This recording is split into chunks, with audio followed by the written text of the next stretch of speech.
property, you weren't even looking for a homestead, were you? Not at all. No. Yeah. Yeah. So tell us what your property was like when you first found it. So it was overgrown. Pine trees grew here, a lot of brambles, blackberries, thorns. It was all over the place. So much so that you couldn't walk more than maybe 4 feet without getting caught up. You literally had to cut things to get there. So we didn't really know what was under all of that soil wise. And once we hogged it down and started working on it, there was no soil. It was literally rock. And come to find out that this used to be a gravel pit, and they're like gravel, like with trommels and excavators and, old school mechanical digging devices. That's literally, they were trucking gravel out of this property. That doesn't sound like a very easy way to grow plants or raise livestock. Not at all. We were cutting it down to see what we had because we wanted to use it for shooting and archery and, running side by sides and dirt bikes. And it was great for dirt bikes. We bought it really just to be able to fab some stuff here in a big garage and kind of keep storage stuff here. We just had too much stuff to keep at, the house and the shop as it existed. Cool. So how long were you there before you decided maybe you wanted to start doing some food production? Well, when we spent about 6 months building it out. And then when we moved from the other shop, raised beds got brought here. So that was really the extent of it for a couple of years. Listening to Spearco, and then when I finally met you, we really weren't trying to grow a lot of stuff until, I don't know, maybe, I guess the catalyst of it probably was COVID when we did the first party prior to SRF, when we really started talking about regenerative soil. We had already done a lot of it, not knowing what we were doing, because we had the county was dumping all their wood chips here. And they've stopped doing that. They don't use chipper trucks any longer. So we have no access to wood chips unless we build them. And everybody will tell you, well, get on Chip Drop. I've been on Chip Drop for 20 years and not once has Chip Drop ever dropped anything here. The easier you make it for somebody to bring you their scrap, the more likely you are to get that. So we can get guys to dump big logs and big cuts of trees and stuff here if it's convenient to them. And as soon as you put fences in, it is no longer convenient to them at all. Yeah, or gates, because they want to come when they want to come. Yeah, I can give them access to, I can give them codes. We have a punch code. We can let them in and out. But the fences are really the big one. They'll dump it where it's convenient. But if they have to go through gates or anything, they're not going through gates. Yeah, so you were smart without realizing you were being smart about building soil by just saying dump as many wood chips here as possible. Was that to make the ATV track more fun, or what was your motivation there? An old man showed up here just out of the blue. We didn't know who he was, and he was talking about regenerative homestead. He had obviously listened to some of the big names, Salatin and these guys, and I think he'd even been there at one point. And he lived a couple counties over, and he had talked to the power companies. They wouldn't go as far as his place, but he came in asking, hey, can I have them drop wood chips here? And I said, yeah, as long as we can have some of the wood chips. Well, when they dropped their first dump a load of chips, it was full of cedar. He didn't want it because of the cedar. And I'm like, well, we'll just keep dumping here. And we spread it out on the track originally because when we would run the straight, it would make so much dust, it would go down the hill and fog out the road. So by putting wood chips on there, it really cut that dust and held moisture. And then what we saw certain times a year, as far as you could see, like hundreds and hundreds of feet, just mushrooms would pop up overnight. And then when Chef was here, he was walking around looking and he's like, oh, that's turkey tail. And that's, chicken of the woods. And he's like, these are like real edible mushrooms, which was of no importance to me at the time. But looking back, like it all added to it. And then we just had so many wood chips coming in. We were just putting it over the dirt so that there wasn't dust. And I remember a friend of ours who's a farmer told a buddy of mine, the guy that helped me set up all my gates and stuff, he said, man, I don't know what John's doing setting all those wood chips out there. Nothing's going to grow there for years. Well, the only reason anything grows here now is because of that. We were putting wood chips down that were 20, 30 inches deep. And like they were literally just jump in a huge dump truck, multiple 3-4 times a day. And we wouldn't even spread them all the way out. We would just push them over. And over the couple of years, it rotted down. And then when we had all those goats here, we had 23 goats here. So they were kind of eating and planting at the same time. And then when Billy Bond came out and then talking and, hearing Salatin talk about, use the sheep to build the soil. You have to have a ruminant. Well, I can't grow enough grass for cows. The goats were kind of doing that. And then once we were able to cage them basically in a sheep tractor, that 10 by 20, and move it around, you could really watch it from the drone with the chickens scalping the ground and super planting all the seeds, and then going to the next point, and the next point, and the next point on a 30-day, 30, 60, 90-day progression with the drone. It was just like where they used to, you would just watch it where they were. It would just be brown from all the manure, just all the piss in there, burning it, all that ground. And then a week later and a month later, and then 3 months later, it was just like watching it just superseded and just supercharged all of the plants that were growing there, any of the grasses that were there. Yeah, so by the time I got there, you had already gone through a cycle of lots of goats on the property to clear it. Because I don't know who told you to do that, but they did do you a favor, because the ruminants will help bump the soil up. You had put tons of wood chips on there that you managed to get for free, which is awesome. And that had fungal growth and composted itself and turned into soil. What did you do about water? Because I don't know if you heard, but Zach Bauer says the one non-negotiable is you got to figure out water. So I don't meet Zach's standard, and I was listening while you were from the beginning. I was listening. I didn't have water here. We had city water here, but we're on a hill, so the whole property is on a slant from the front to the back. So all of the nutrients really ended up in the back there. It was always boggy and marshy. That's why we ended up putting the big pond back there. But what we originally did is we took rail ties and cut them in half and stacked them like Lincoln logs. And we had 3 of those structures on we had 6 of them, but 3 of them remained. The very first one was at the very top piece of the property, because we had originally planted, I love Christmas trees. So we put 60 Colorado blue spruce trees at the top of the property. And that water tower at IBC tote, 300 gallons, was up 6 feet on top of these. And we never tightened. We never locked that structure to the ground. All we did is take big ratchet ties and just lock the whole thing together. And just the weight of that 300 gallons, it went through a couple tornadoes. It went through massive storms. That was up there for about 12 years. We just took that down and gave it to Dean Conrad maybe a year ago. But that gave us 300 gallons of water, and none of those trees lived because they were just in the absolute worst place. There was no nutrients. We didn't know how to plant trees. I was putting wood chips down there to help hold moisture, which did nothing but rot the tree roots out.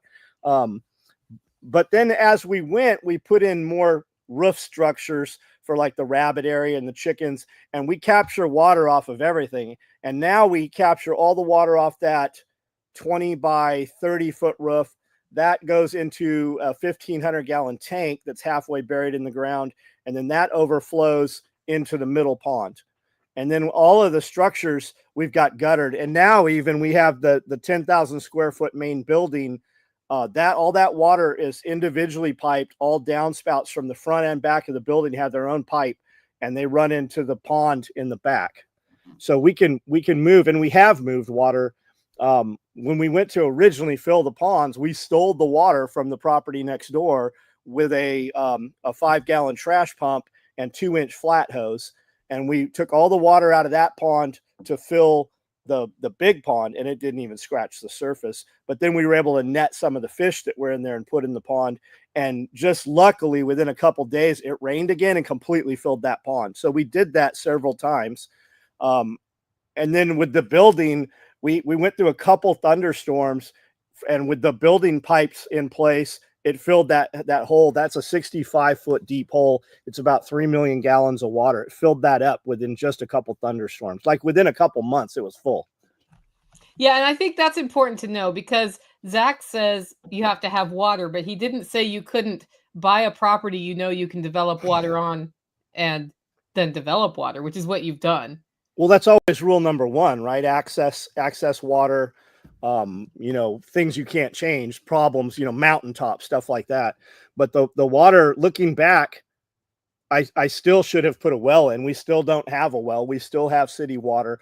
But I mean, I've got millions and millions of gallons. Guys always ask me, they think they're going to trick me and get, I gotcha. Like, how much water do you have? Well, I've got 1,000 gallons of water sitting in the hallway in 5-gallon containers.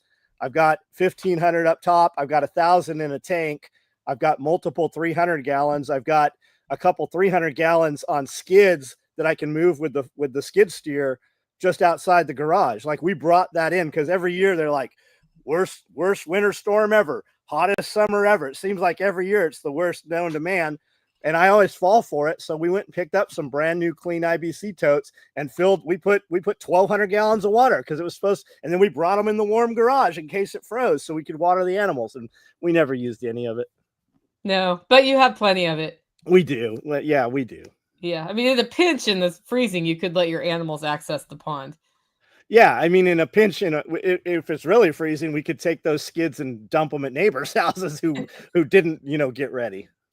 Yeah, that's kind of cool. Okay, so then livestock wise, what was the order of livestock? Because I know you had goats. Did you have those before ducks and other things, or did you just sort of get everything?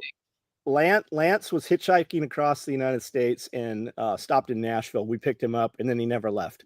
And he was always, food is medicine, and we need to grow our food because food at the grocery store is poison. So we went to the flea market a couple counties over, and we bought Instant Farm. We bought a mama goat with 2 babies.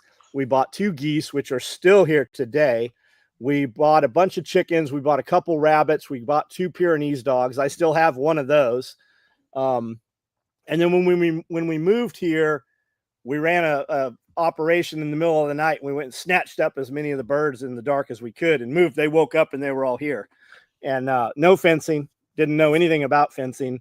And the animals stayed for a while until they didn't. And then they started getting on the cliff, and the sheriff would be like, hey, your goats are on the cliff. I'm like, I'm in Nashville. He's like, okay, well, they're not on the road, so don't worry about it. So finally, we put in fencing and stuff. But the first animals, and people ask me that all the time, chicken or rabbit, one of the two. Like, even if you're someplace where you're not supposed to be homesteading or you're not allowed to have livestock, you could always get away with a rabbit. You can always get away with chickens if it's just the hens, almost always. You could do quail. But the rabbits are so valuable because of the manure. We top dress all of the beds with rabbit manure. We top dress all of the fruit trees with rabbit manure. Any place we want to develop soil wise, we use the rabbit manure. And then the chickens, we don't worry at all about their manure. They're just so far all over the place, but they give us a lot of eggs every day. Yeah, and their manure is fertilizing your land. It's just their spot. It is, yeah. It's too hot to put on your vegetables, but it's fine for the grasses. Yeah. Well, also because they're not concentrated in one. That's right. Yeah. That's right. Yeah, so, you can see it when you when you move your chicken tractor and it's been too long because everything's dead there. Yeah. But it grows within a week. All that grass is just super green popping up there. And then we use all those excess animals as they age. We feed them to dogs. The dogs eat them, and we have hundreds of pounds. I keep 100 rabbits on any given day. There's over 100 rabbits here, and we could slaughter those. We could pressure can them. We could barbecue them. We could grill them. We could do whatever we need. We've got meat on the hoof. Yeah, and that's the best way to keep it. You don't even have to refrigerate it. Mm-hmm. And we can put them in tractors. I've got tractors. Glenn put wheels on one, which has really made it easy. And we just can move those every day, and they'll eat a little, and we move them, and they eat a little, and we move them. And it cuts my pelletized feed by about half, just putting them on the ground on the grass. Yeah. And is that chickens or rabbits in the tractors? Rabbits. I've got a couple chicken tractors, but I currently have 10 of the white. What are the white turkeys? The big huge white. Oh, I don't know. I can't remember what they're beautiful though. And I've got 10 of them in a tractor, and we move that every day. Yeah, turkeys are messy. Yeah, super messy. Also not the smartest bird in the flock. Not at all. and now we have emus too, but those are just for fun. They're hilarious. Yeah, I was about to get to there. So what other animals do you have, and how do they integrate? So as you did these, do you think about how they integrate, or you just like throw them out there and figure it out? We have enough area we can lock them off. It's a problem. Like, I still haven't let the 2 really big dogs out alone with the emus because you never know what. Like, I went out this morning, there's a dead possum out there. So they don't show any aggression. The emus are real interested. I was watching one of them today put his head through the kennel cage eating the dog's dog food. Yeah, broad-breasted whites, that's them. And I'm like, oh man, that dog's going to eat his head off. And he didn't even flinch or show interest. But now we have enough room. We can, with cattle panels, we can shift them or move them as we need to. So how long have you had emus now? 6 months, maybe. And what do you like having them? Oh, I love them. They're just, Yeah. they're hilarious. They're so funny. It's like watching old cartoons from Wile E. Coyote when the Roadrunner starts running and his body's taking off, but his head's back here, and their bodies take off and then their heads catch up. They're so goofy. That sounds fun. It is. You would just stand there and watch them, and they're just hilarious. Yeah. Yeah, I can totally see that. So Mark wants to know any tips on how to get large quantities of compost for free. Man, there's a dude that was just moving here that bought a gravel pit right up the road here. And I said, hey, man, just be aware. I'm like, how are you going to build that? He's like, well, I'm going to have the power company dump wood chips. I'm like, they're not doing it. Everybody's gone to less labor.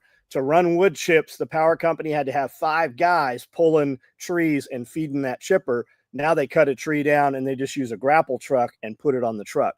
You can probably get somebody to bring that to your property in some manner.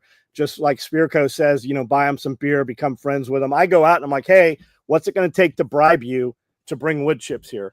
I'll give you $100 for showing up, and I'll give you $50 for every truck you bring in. Start lower, offer them 20. Is a full load of wood chips worth $20? Absolutely it is. To bring them in from a compost place or anything from Nashville, it's going to cost me $70 to $80 just for the truck to drive there, minus the material. So you can probably get somebody to dump all of their some tree trimming companies to dump their wood there that they're hauling anyways. You're going to need a chipper to chip that. Now you can rent that it's all about manpower. How much does your time cost you? So if you're not working and your whole job is the homestead, then no problem. You can sit there and feed that thing.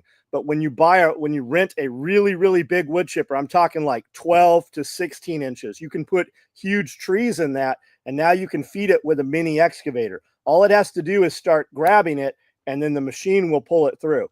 I rented it's probably a 10-inch wood chipper. I don't know, a good size wood chipper. You can still pull it with your truck though. I rented a chipper and I paid 5 guys, their hourly wage. And at the end of a week, we had a couple of piles of wood chips, like maybe 10 piles of wood chips, but I paid 40 hours, 5 guys, 40 hours of labor a day times 5. And we didn't have anything to speak of compared to what the power company was dumping when they were running a 14-inch chipper. So math wise, it is much cheaper to get the much, much bigger piece of equipment. Now to buy that piece of equipment, you're looking 30 grand for a ratted out, used old one, maybe refurbished. But you're still not getting like a 14-inch chipper. When you look at modern current chippers, you're looking at 100,000, 120 grand. You can get those used for 70. So it kind of puts it, like, I haven't bought one. It puts it out of the range of most people. But to rent a big chipper, Paris over here, the next city over, they rent one. It's $1,000 a day to have it here. It's well worth it though, because I can take a mini X all night long, or in the rain, or on the afternoon on a Sunday, and I can just feed it with that skid steer, with that mini X. Yeah, and the pro tip on equipment rental is if you're going to use it on the weekend, they'll usually only charge you for 1 day for the weekend. That's nice. You Guys can't go over, I think, 8 running hours, or they'll charge you more. But then that means you don't have to, Yeah. If I'm renting a piece of equipment, we're running it 24 hours a day. Yeah. So it's, that's a good way to do it. And it also, if you can pay $100 a load to get wood chips dumped, then pay it. Yeah, you're far between being able to find that nowadays, though. I'm sure it's different from area to area. You can get all that rotted hay. This is another thing they told me I was crazy for doing. When you see all that hay sitting alongside the road, just sitting there, and you're like, man, that's just rotting. That's a tax write-off for that farmer. And if you can get him to give you that, be careful rolling it out. It's going to be full of mold. But we take it and just cut the lines on it, and then just drive slow behind it. You might want to wear a mask or something, but I roll it out with a 4-wheeler and it just unrolls. You can also roll it downhill if you have a hill. And my goal is just to cover dirt, because once that's there, then you can put anything else on top of it. But any place, if there's not something growing in the ground, Mother Nature's going to put something there, and it's probably not something you want. And by putting that grass out there, you're somewhat seeding it. And I know somebody's typing right now rhizome, or there's all kinds of anti-grass things that are sprayed on grass.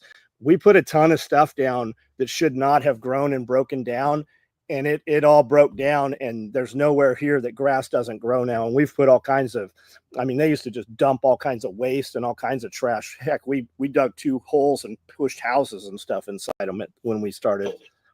Yeah. Well, and the thing is, a lot of that stuff washes out over time.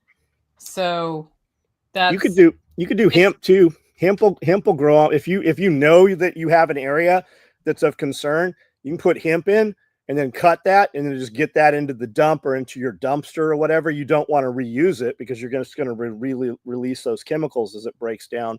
But hemp will pull tons of metals and stuff out of the soil. So if you had it to do all over again, would you have built that property out, or would you have found another property that didn't need all that? Ooh, like knowing what I know now, would I do something different? I couldn't afford to do something different right now. I mean, the property, when I bought this property, I paid 100. She was asking 190. I said, I'll give you 120. I didn't have 1,200, much less 120. And she's like, I'll go 140. She said later that night. And I'm like, perfect. She's like, okay, you bought yourself a property. I bought it for 140. They appraised it out at like 550,000, and they haven't even been in the building. They have no idea what's in the building at this point. So yeah, in a perfect world, I mean, I'd love, the only thing I regret is not having more property. And when we bought the place, about a year later, we were supposed to have another 120 acres with it. And that just didn't work out. The guy we were doing the deal with, he committed suicide, and then it went to the family. But I'm landlocked. Like I can't go any direction. I'm at 10 acres, and that is slowly being chipped away. I'm probably closer to 9.5 acres now, with eminent domain and all kinds of nonsense going on with this road. Yeah, I would love to be a different place with more property. That's guys are like, how much property do I need? More than you can afford. Like however much you think you need, you're never going to wish you didn't have more. You're always going to wish you had more property. Okay, that makes sense. It's so the thing you said, and that's kind of why we're having this show today, is you couldn't afford what you would have bought at the time. I couldn't afford this at the time. Yeah. But somehow you managed to get that anyway because you decided.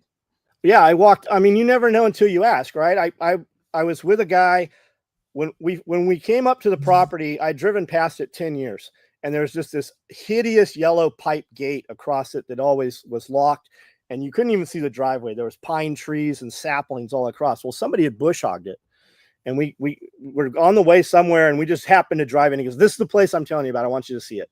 And I'd always pictured it very different than what I actually saw once I saw it. And we found a 4x8 sheet of plywood that said Paris Realty, and it had fallen over. It had just rotted down, and there were pine trees growing through it. So I called Paris Realty and said, "Hey, property here." And she's like, "We haven't had that listed for years." I said, "Do you know who owns it?" And she said, "So-and-so Borchert." And I was with a guy named James Hicks, and he goes, "I know Borchert. Let me call him." Turns out it's his aunt. That's how we found out about it. And I don't even remember why I was saying all this. I don't remember where I was even going. That's okay. I mean, it's about like the reason. So if getting what you can afford or what you want, it's like a couple $1 million. I just saw a property for $980,000. It's perfect for me. Yeah. I can show you millions of them. Yeah. And so that's the deal. So I just happened to go, and the guy I'm with goes, "Hey, Marty does stuff for me at the bank. Let's go talk to Marty." So we walked in. I go, "Hey, I want to buy this place." He goes, "How much money do you have?" I said, "I don't have any money. I bank with you. You can see how much money I don't have." And he goes, "Don't you own a couple cars?" I go, "Yeah, I got a Range Rover and a couple Porsches." He goes, "Do you own them?" I go, "Yeah, I own them. You guys wrote the paper for it." "Yeah, I own them. I paid them all off in like 90 days. And he goes, "Give me those titles. We'll write a loan against the titles." So we did that, and that got the property.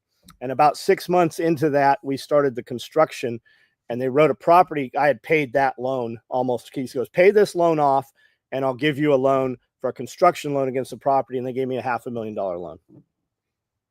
And then you built 6 out months, six months prior, I didn't have $1,200 on a bank account. Yeah.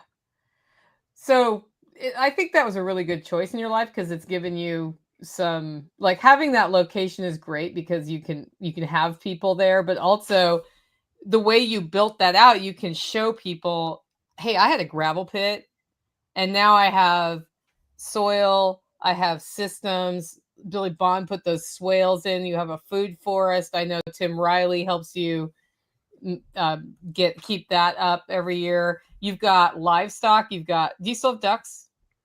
Yeah, I got ducks. Yeah, so ducks, chickens, geese, rabbits, sheep, livestock, guarding dogs, emus. I don't know if you're Guineas, getting a yep. zebra anytime soon, but you never know. The only And reason there's not a zebra here is because I couldn't find one closer. yeah, well, there was one that almost found you this year. Yeah, there was more than one. There was a few of those out that day. Yeah.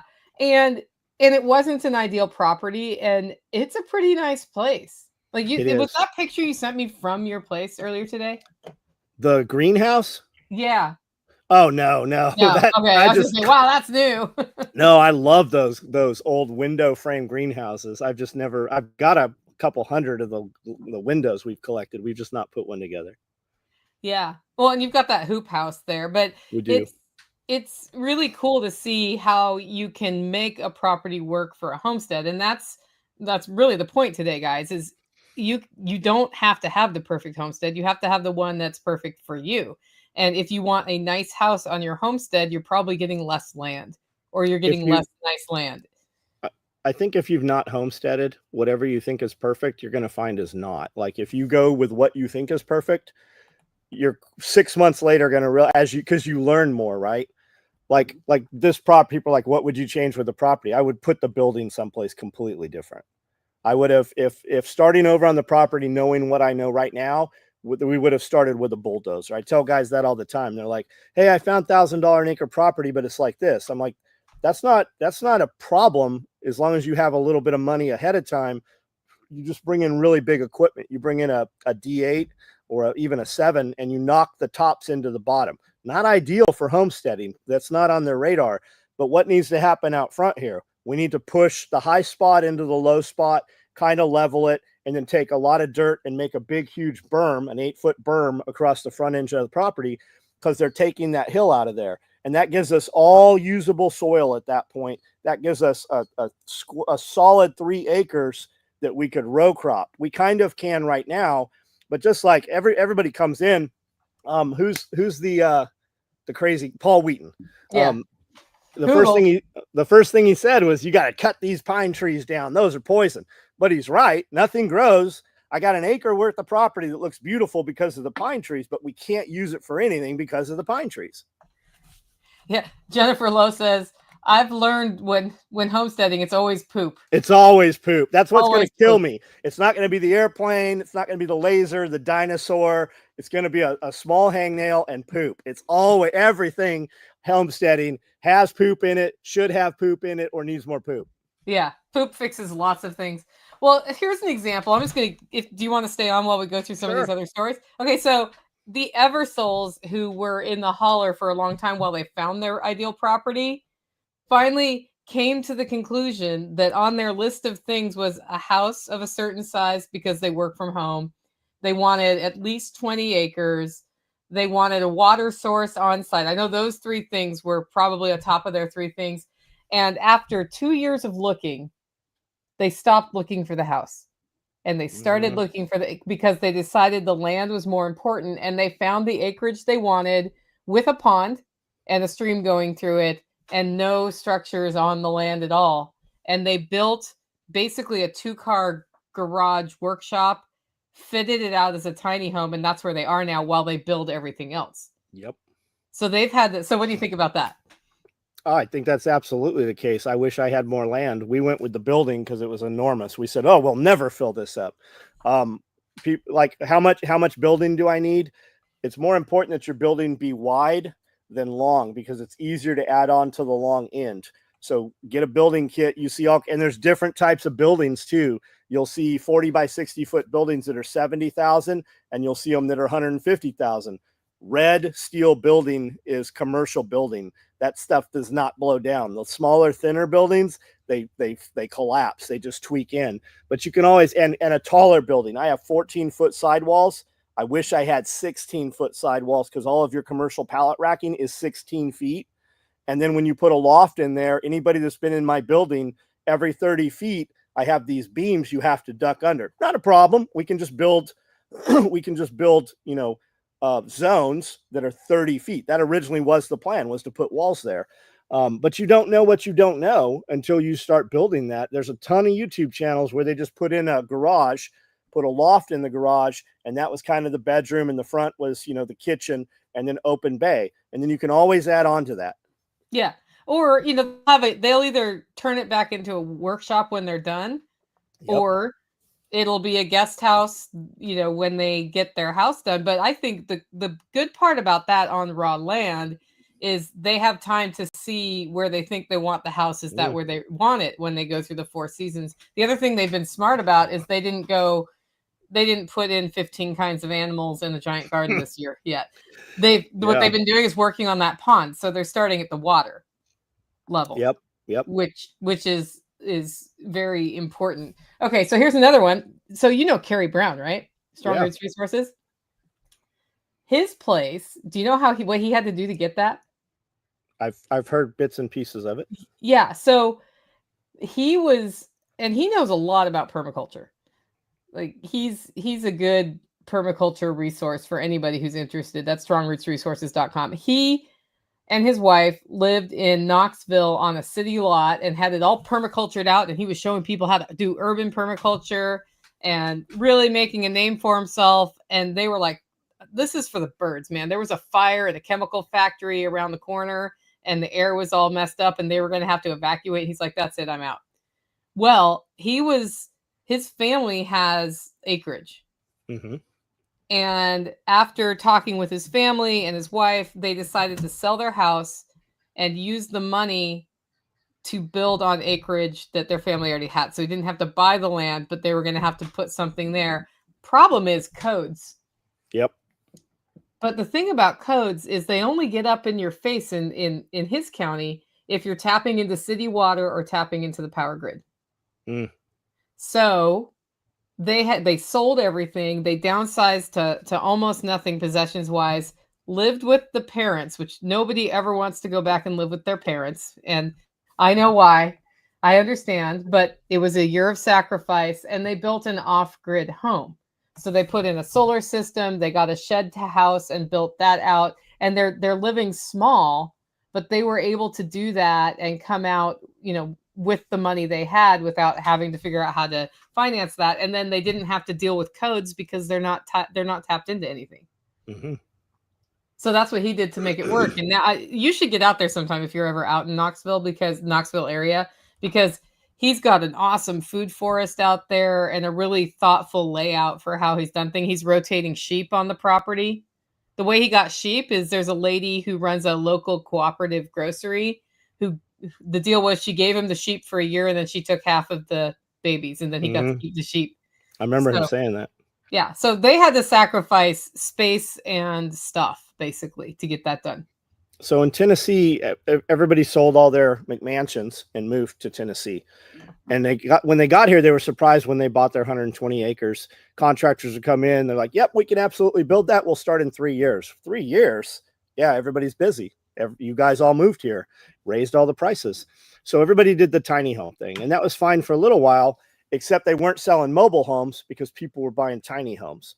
So they leaned on the government out of Nashville. And they quietly said, okay, you can't energize these tiny homes if they don't have dot numbers because they want you to buy a mobile home. You can get your septic in, but you can't put your power in. And they won't tell you this. You don't know it because first thing you have to do is a perk test to put your septic in before they'll come in and actually hook up your power. You'll get a dude in that'll be doing your wiring and stuff. But when it comes time to energize, power company won't do it because you don't have a Department of Transportation number and that thing's not on a slab.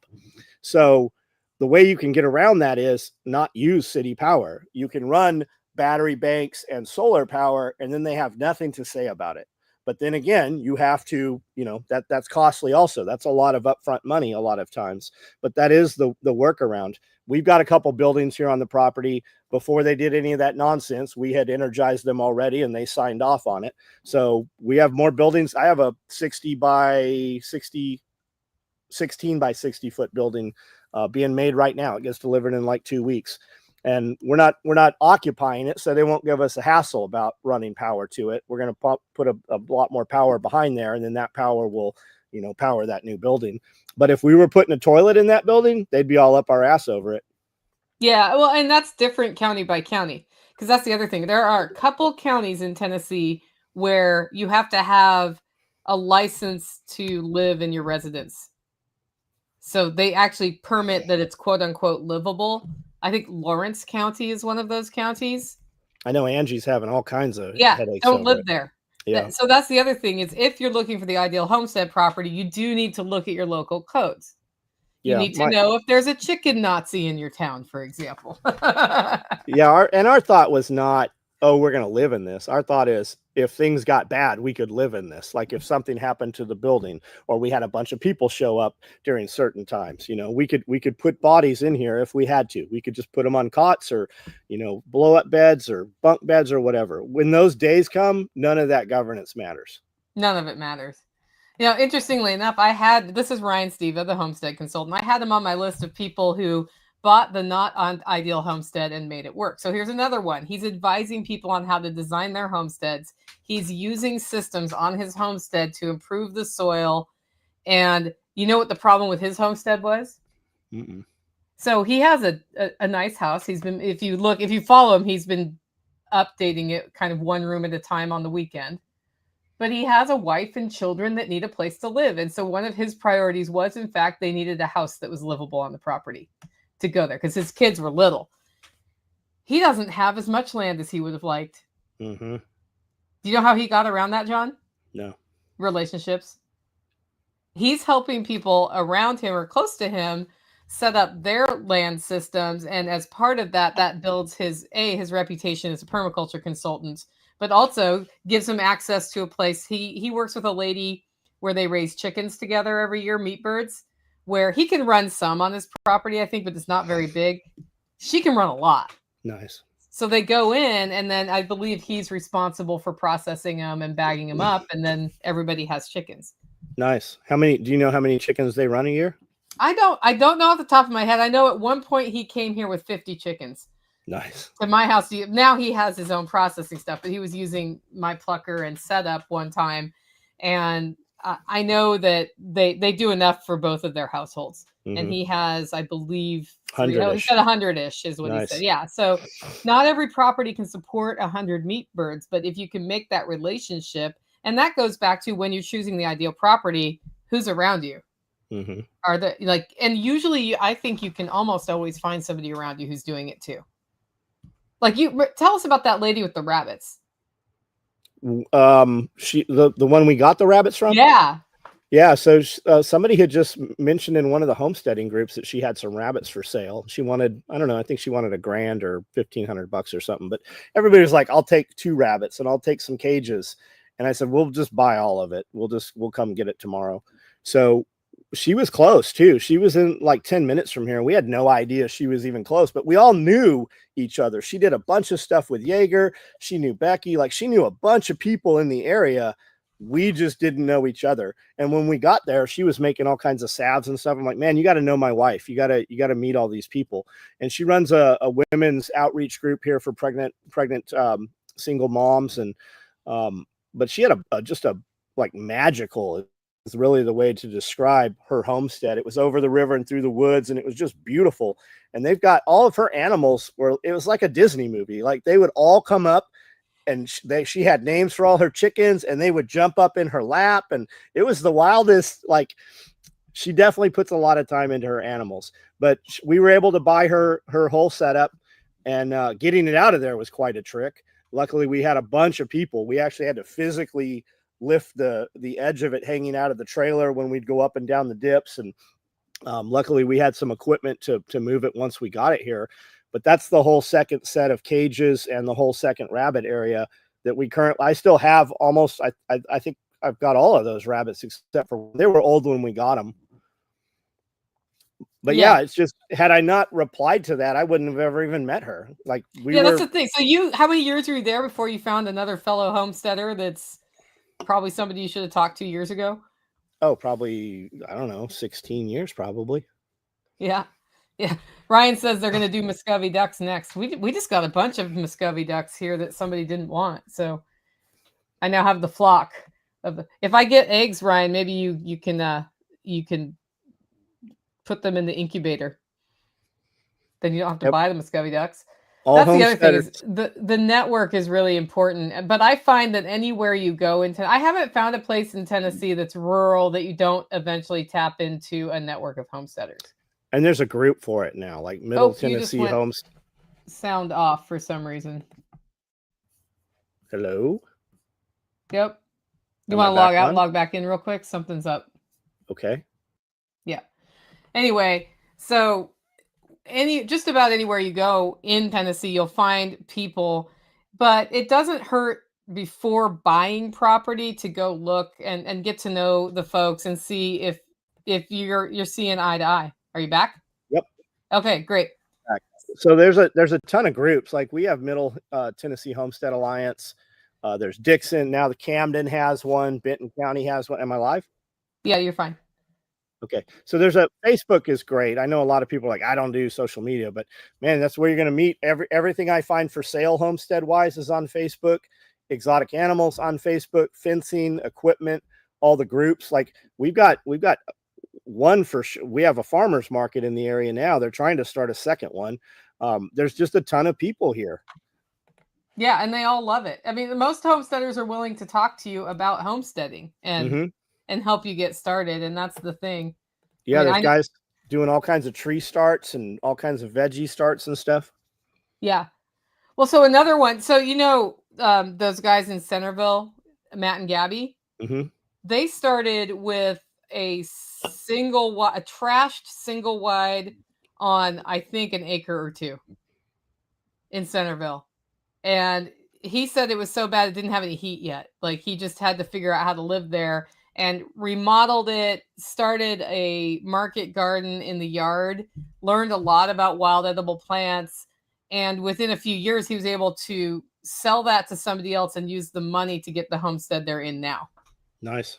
So I think the other thing is sometimes the journey looks like you don't get your ideal homestead at first. You start homesteading where you are.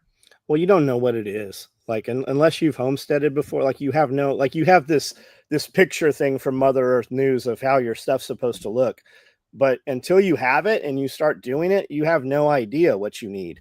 And what you actually need then changes every few years from now that you have the skill or you have the knowledge or the property has been developed somewhat, it completely turns into a different animal. Yeah, I can say all the stuff I've learned about composting in the last couple of years has completely changed how I grow vegetables. And I've been growing vegetables for 18 years, John. Yeah. That's the one thing I already knew how to do when I moved here. But they're way better this year because I just invested in the soil knowledge, right? Yep. So that's a big deal. Okay, we'll do one more and then maybe have some final thoughts and wrap up. So let's see. I got a big old list here. Let's go to Sean Mills. Hack My Homestead. So his homestead, I think it's about 16 acres. And when he went to buy a homestead, he got that for $40,000 less than market. Do you know why? No. So the reason he's the off-grid hack my homestead dude, it didn't have power. And the cool thing about that is he was already really tapped into he worked in the electric generation business at that time. And he had the mathematical knowledge and the electrical knowledge to be able to design his first solar system. But when he looked at how much it would cost to put a solar system, and he's like, nope, I'm not outsourcing that to somebody. I'm going to figure it out. He got the components. And I think he told me he spent about $8,000 on his first system. It may be a little bit less. Bought the panels, did the battery bank, did all of that because that house had been running on a generator the whole time. And the power company was going to charge well over $40,000 just to run the lines up there. Yep. So he was able to get that at a fraction, like much less than what it would cost were it hooked up to electricity. And because it was already off grid, the design of the house had an overhang that keeps the sun from hitting it in the summer. but then in the winter it heats. So it was designed to hold cool. So then his only other problem was that water is what he has this really deep well. So he had water on the system.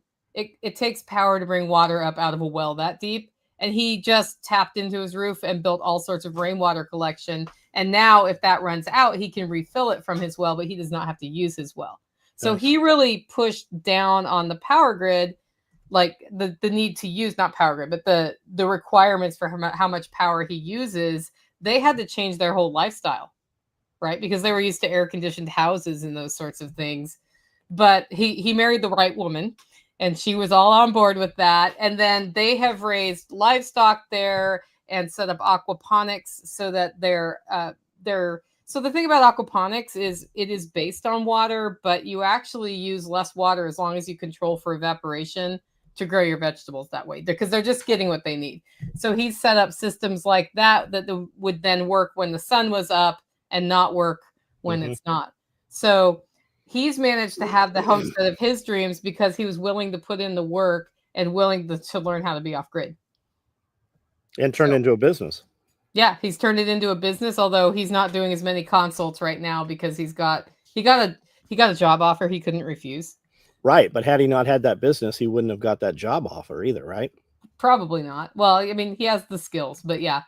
So I just think there's no unicorn property that you're finding for $120,000 to $150,000 with a house and a barn and water on it and all in good shape and the soil is awesome. I don't think it's out there.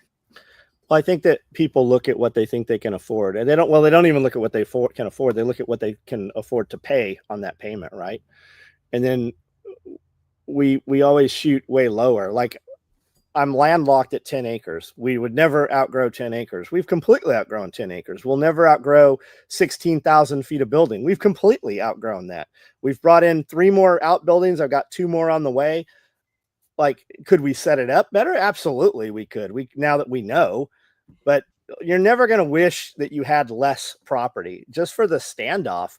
I mean, if the city's taking the front, the state's taking the front, that whole cliff there, which keeps us out of view because they want to build a 5-lane highway out here. They call it a 4-lane highway, but there's a medium. They're putting damn sidewalks. Nobody goes anywhere here. So what are they planning that we need sidewalks out here for? So just to have that extra standoff, we don't have it. We are landlocked on both ends. So to have the extra property, and I think people look at, they get this idea in their head. Well, if I can, I can come up with 10 grand eventually. So if I can get 10 acres at $1,000 an acre, boy, that's a lot of work. It really is. Whereas if you could afford a $50,000 acre property, that's 10 acres, that's going to be completely a different animal. It's just different levels and different categories. And I think that a lot of homesteaders just get that piece of property and that becomes their whole entire life. They don't ever leave the property. They don't ever do anything more. And a lot of them live in what would be considered extreme poverty because they're trying to do everything with nothing. Whereas if you had some business or figured out some business that would put an influx of money in there, if you're honest with yourself, would you do things the way you do them? If you had more money, a little more money, a medium amount of money, and a lot more money, what would you do different? And it's all driven by, well, if everybody's like, well, I would do exactly what I'm doing. Would you really? Like, if I just gave you $1 million, no strings attached, would you really do exactly what you're doing? And the answer for most is probably not. Yeah, so I think the mindset makes a huge difference.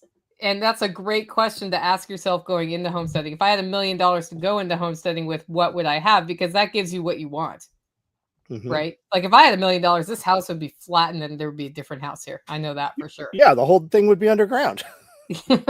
Yeah. So it's something that's worth doing, but don't let that stop you getting started. Yep. On your homestead journey, because you can make a lot of non-ideal properties work. I think it's harder if you end up in a place where you don't like the people around you. That's harder. And you can improve with little money. You can improve a lot on the property and make the property much more valuable. And then you can lease that out, rent it out, sell it, whatever, and then move to a property that you thought was unobtainable for you. Yeah. And once you're doing it, you will find that a lot of things become obtainable for you, because most of those sales and most of those offers, they don't ever go public. It's because you went over and you helped the little old lady next door. Yeah, because a lot of homesteaders who have built their homestead into something that's amazing don't want to see it pushed over and turned into like a housing development. They want to hand it on to somebody who's going to keep it going. Yep. Not everybody. Some people, it's like, you know what? I can get $2 million and that's retirement and I'm out. But I know a lot of people who are looking for ways to have the legacy pass on to somebody else who may or may not have kids interested in doing it. Yeah. Didn't Wheaton have a program like that? Yeah, I think it's the SKIP program. Yeah, it sounded pretty interesting. Yeah, so if you're in that boat, you can do that. Or I know another guy who he's always teaching us about the SKIP program, but he found somebody who wants to have a homestead, who's a young man with a family, who is a really good at permaculture, and he's selling him 40 acres of I think 120 acre farm or so for a song. Nice. Because he's like, well, then I know that there's somebody here who will take this on. And then if he doesn't, then, you know, it was his best attempt. So I really think the ideal property, I think water is important, and thinking of like, so Curtis Stone bought a property with no water on it because he could tell by looking at how the topography was that if he did this change and that change, he would have water. And that's when maybe bringing a consultant in is important. If you're gonna, this is his new property, his big new property, yeah. And it worked. You know, he's been there, I think, 4 or 5 years now. I think he had a lot of money coming into that. It wasn't just his money. He had several investors and other families. I think he is just occupying that, was my understanding. But I mean, he's done a ton of stuff inside the United States over the last few years too. Yeah. Not his own, but consulting and stuff. Yeah, yeah. So getting a consultant, or Alan Booker is another really good consultant who can help you with the hydrology part. And once you have that, like, you can almost always, if there's rain, develop water on your property. John did it with his roofs. Yeah, I mean, we live in a rainforest. Even when we have a drought, we still have rain. Especially this year. Yeah. This year it hasn't stopped. So stop not getting into your homestead. Start looking at the properties that are there and start asking yourself, what are your top priorities? If it's a house, you're probably going to get less land. If it's more land, you're probably going to get less house. If you have to have a barn, can you build the barn? Does the barn have to be there? All of those things, almost everything is doable. The big, you know, handcuff you may run into on some of the building side is knowing the local codes. And that's just a trip to the county to figure it out. Or find a place that has no codes. Yeah. We have no codes here where I'm at. Yeah. We have electrical and septic permitting. And so if you don't put those things in, you don't have the permitting part. So anyway, hopefully any last words before we sign off? No, just do something. Always just do something. Yeah. So guys, don't forget to get your Self-Reliance Festival tickets at selfreliancefestival.com. It's on October 4th and 5th, and get into the community, start talking to people, because I know if you want a homestead, you can, but if you wait for the $750,000 and you don't have it yet, and you're not doing anything to move that direction, you may in fact never get there. You're going to end up with the story you tell yourself. So the ideal property is the property you can make ideal for yourself. And then you end up with a better property anyway, because it's what you really want. And leave Arizona if you're in Arizona. Also that.